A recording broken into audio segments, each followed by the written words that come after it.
최근에 스트레스를 조금이라도 받으신 분? 스트레스가 너무 많다고요? 저는 건강 심리학자로서 사람들이 더 건강하고 행복한 삶을 살게 돕습니다. 그래서 최근까지도 스트레스가 건강에 해롭다고 주장해 왔었죠. 가벼운 감기를 시작으로 심각한 심혈관 질환까지 만병의 근원이라고 생각한 겁니다. 그런데 스트레스에 관한 생각이 최근에 완전히 바뀐 거 아니겠습니까? 여러분도 이 시간 이후로 그렇게 되실 거예요.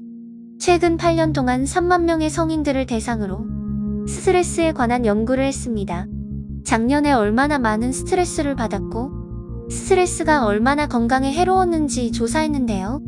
일단 결론부터 말하자면 스트레스는 사망률을 무려 43%나 증가시켰습니다.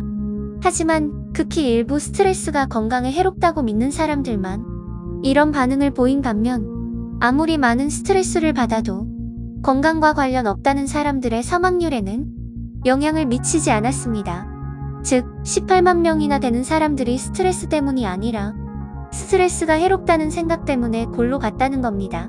오히려 피부암, 에이즈, 살인 등으로 사망할 확률이 더 높다는 거예요. 저는 그동안 스트레스가 건강에 해롭다고 헛소리를 하고 다녔던 겁니다. 그래서 스트레스를 대하는 태도를 바꾼다면 정말 건강이 좋아질까요? 과학은 그렇다고 합니다. 스트레스에 대한 생각을 바꿀 때 건강한 신체 반응이 일어난다는 거죠. 스트레스를 받으면 심박수가 빨라지고 호흡이 급해지며 식은땀이 날 수도 있습니다. 그러면 사람들은 불안, 압박감을 느껴 건강이 나빠지고 있다고 착각해버려요. 하지만 이는 우리 몸이 위험에 맞설 준비를 하고 있는 겁니다. 실제 하버드 연구진에 따르면 압박감을 느끼는 상황에서 심박수가 빨라지는 건 이를 해결하려 무엇을 어떻게 해야 하는지 다음 액션을 취하는 중이라는 겁니다. 호흡이 빨라지면 뇌에 더 많은 산소가 공급될 뿐 사실 문제될 게 전혀 없어요. 오히려 스트레스를 줄이고 안도감과 자신감을 상승시키죠. 즉, 스트레스를 이롭게 보는 사람들은 질병 대신 더 좋은 성과를 얻는 겁니다. 보통 스트레스를 받으면 심박수가 증가하고 혈관은 수축합니다. 반복되다 보면 만성 스트레스로 인해 심혈관 질환을 초래할 수도 있어요. 진짜 건강에 안 좋은 상황까지 간 거죠. 하지만 스트레스를 이롭게 보는 입장에선 오히려 혈관의 모양이 안정적인데요. 비록 심박수는 빠를지언정 심혈관이 훨씬 더 건강한 상태로 접어든 거예요. 기쁨을 느낄 때와 흡사하다는 겁니다. 나에게 용기를 주는 거죠. 우리는 평생 너무 많은 스트레스를 받으며 살아가는데요. 하지만 미묘한 생각의 차이로 50살에 심장마비로 죽을 수도 있고 99살까지 만수무강할 수도 있습니다. 즉, 스트레스를 과학적으로 접근해 생각의 틀을 깨야 한다는 거예요. 더 이상 스트레스를 줄이려 하지 마세요. 대신 스트레스를 잘 받으면 됩니다. 스트레스를 너무 많이 받아 고통받고 있다면 오히려 생명력이 강해질 기회라고 볼 수 있어요. 즉, 스트레스를 받은 만큼 더더욱 심장이 뛰길 기대해보세요.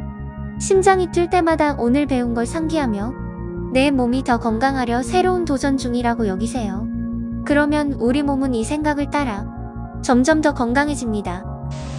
그리고 스트레스에 관한 가장 큰 오해를 풀어야 하는데요. 사실 스트레스는 사회성 증진에 큰 도움이 됩니다. 이를 이해하려면 먼저 옥시토신을 짚고 넘어가야 하죠. 옥시토신을 모르는 사람은 아마 없을 겁니다. 보통 누구를 껴안을 때 분비되기 때문에 포옹 호르몬이라는 귀여운 별명도 있는데요. 하지만 옥시토신은 뇌신경 호르몬이라는 걸 절대 잊으면 안 돼요. 즉, 사회성을 담당하는 뉴런을 자극한다는 거죠. 사람들 간 친밀한 관계를 유지하게 하고 가족과의 스킨십을 유도하며 공감 지각력도 키워줄 뿐만 아니라 심지어 주변을 더 돌아보고 더 많은 선량을 베풀게 합니다. 그런데 옥시토신의 역할은 여기서 끝나는 게 아닙니다. 바로 스트레스 호르몬도 된다는 거예요. 스트레스를 받으면 뇌에서는 옥시토신을 분비해 아드레날린만큼 심장을 뛰게 합니다. 즉, 스트레스로 발생한 이 위기를 잘 넘기도록 옥시토신이 강력한 동기부여를 하는 것입니다. 또한 이런 생물학적인 스트레스 반응은 누군가에게 이런 문제를 공유하도록 부추기거나 반대로 문제를 겪고 있는 사람들을 알아차리게끔 호르몬 작용을 하기도 합니다. 서로가 의지하도록 만든다는 거죠. 즉, 삶에 찌들어 있을 때 나를 위로해줄 사람들로 내 주변을 꽉 채우게 합니다. 그렇다면 스트레스의 장점을 아는 것만으로도 정말 더 건강해질 수 있을까요? 옥시토신은 뇌뿐만 아니라 몸에도 영향을 미치는데요. 그중 하나가 스트레스의 간섭으로부터 심혈관을 보호하는 것입니다. 내 안에 자연 소독제가 있는 셈이죠. 그래서 스트레스를 받아도 혈관이 정상치를 유지할 수 있다는 겁니다. 그런데 가장 치명적인 효과는 사실 심장에 작용해요. 심장은 옥시토신 수용체를 가지고 있어서 심장세포가 재생하고 결국 스트레스로 받은 손상을 치유해버립니다. 스트레스 호르몬이 심장을 더 튼튼하게 하는 거죠. 더 기가 막힌 건 이 모든 장점들이 사람들과 더 많이 교류할수록 더 강해진다는 겁니다. 예를 들어 스트레스로 고통받는 누군가를 도와줬거나 반대로 누군가에게 도움을 받는다면 내 안의 스트레스 호르몬 반응이 더 격렬해져 건강이 더 빨리 회복이 되고 더 좋아진다는 거죠. 스트레스는 자연치료 능력이 있으며 이는 사람들 간 긴밀하게 연결되어 있다는 겁니다. 마지막으로 한 가지만 더 말씀드릴게요. 스트레스는 장수와 관련이 깊습니다. 34에서 93세 사이에 1000명의 성인을 대상으로 1년 동안 받는 스트레스를 조사했습니다. 그리고 이들이 주변 사람들을 돕는데 얼마나 많은 시간을 쓰는지도 지켜봤는데요. 그리고 5년 후 이들의 사망률을 분석한 결과 경제 위기나 가정 문제로 발생하는 스트레스 사망률은 30%나 늘었습니다.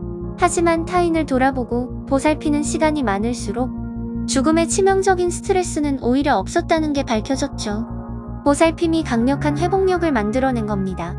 그래서 스트레스가 우리 건강에 무조건 해롭다는 건 잘못된 편견이에요. 어떻게 생각하고 행동하는지에 따라 스트레스에 대한 몸의 반응을 얼마든지 바꿀 수 있다는 거죠.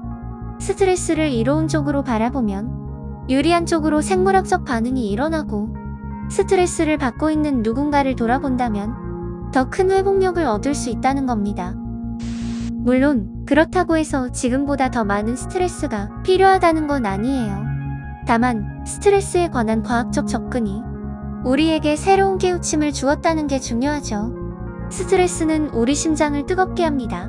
사람들 간 연결고리를 만들어 기쁘고 의미 있는 삶을 살게 하고 힘과 에너지를 주기 위해 애쓴다는 겁니다. 이제는 스트레스를 새롭게 다뤄보세요. 단순히 스트레스에 익숙해지라는 게 아니라 그 이상의 의미를 부여하는 거예요. 자기 자신을 충분히 믿고 계속해서 도전해 나가는 겁니다. 그리고 그 과정마다 있을 어려움을 더는 혼자 감당하지 말라는 거예요.